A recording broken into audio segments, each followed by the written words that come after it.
हिमाचल प्रदेश के मंडी से बीजेपी सांसद और एक्ट्रेस कंगना रनौत एक बार फिर से पार्टी अध्यक्ष जेपी नड्डा से मुलाकात करने पहुंची उनके घर। कंगना रनौत ने पार्टी अध्यक्ष जेपी नड्डा से उनके आवास पर मुलाकात की।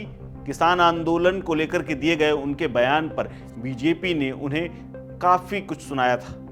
बड़े नेता से कंगना रनौत की पहली मुलाकात है, जबकि उन्हें पहले ही हिदायत दी जा चुकी थी। कंगना ने इस हफ्ते की शुरुआत में बीते साल निरस्त किए गए 3 कानूनों को लेकर के किसानों के आंदोलन पर एक टिप्पणी की थी। उनकी इस टिप्पणी से विवाद खड़ा हो गया था। अब पार्टी की ओर से उन्हें आगे ऐसा बयान न देने की हिदायत दी गई थी। इस सख्त हिदायत के बीच भी कई इंटरव्यू लगातार दे रही हैं, लेकिन किसान आंदोलन पर चुप्पी साधे हैं। लेकिन उनकी जो जुबान चलती है वो कई बार विवाद खड़े कर देती है। इसके अलावा उन्होंने अभी हाल ही में एक इंटरव्यू के दौरान जातिगत जनगणना पर यह कह दिया कि ये नहीं होनी चाहिए। माना जा रहा है और बीजेपी के सूत्र भी यही बताते हैं कि शायद इसी को लेकर के जेपी नड्डा उन्हें कुछ सलाह देने के लिए अपने आवास पर बुलाए हों। दिल्ली में जेपी नड्डा के आवास पर करीब आधे घंटे रहने के बाद कंगना वहां से निकल गईं।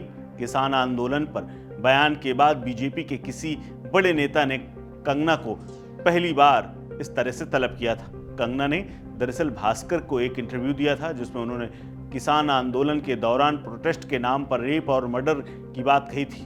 उन्होंने कहा था कि अगर सरकार मजबूत ना होती तो पंजाब बांग्लादेश हो जाता।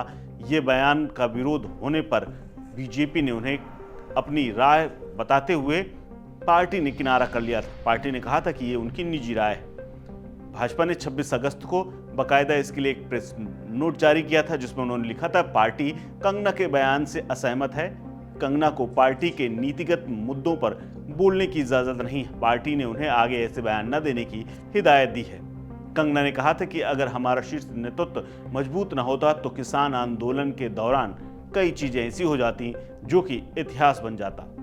पंजाब में किसान आंदोलन के नाम पर उपद्रवी हिंसा फैला रहे थे, वहां रेप और हत्याएं हो रही थी। किसान बिल को वापस ले लिया गया, वरना इन उपद्रवियों की बहुत लंबी प्लानिंग थी। वो देश में कुछ भी कर सकते थे।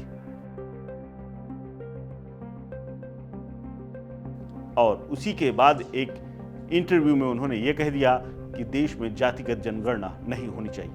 दरअसल कंगना रनौत इन दिनों अपनी फिल्म इमरजेंसी को प्रमोट करने के लिए बार बार इंटरव्यू दे रही हैं और इन्हीं इंटरव्यू के दौरान उनकी जुबान कई बार ऐसा चल जाती है जिससे विवाद खड़ा हो जाता है, और उन्हीं में से एक बयान ये भी था। इस खबर में फिलहाल इतना ही। अपडेट्स के लिए बने रहिए वन इंडिया हिंदी के साथ। नमस्कार।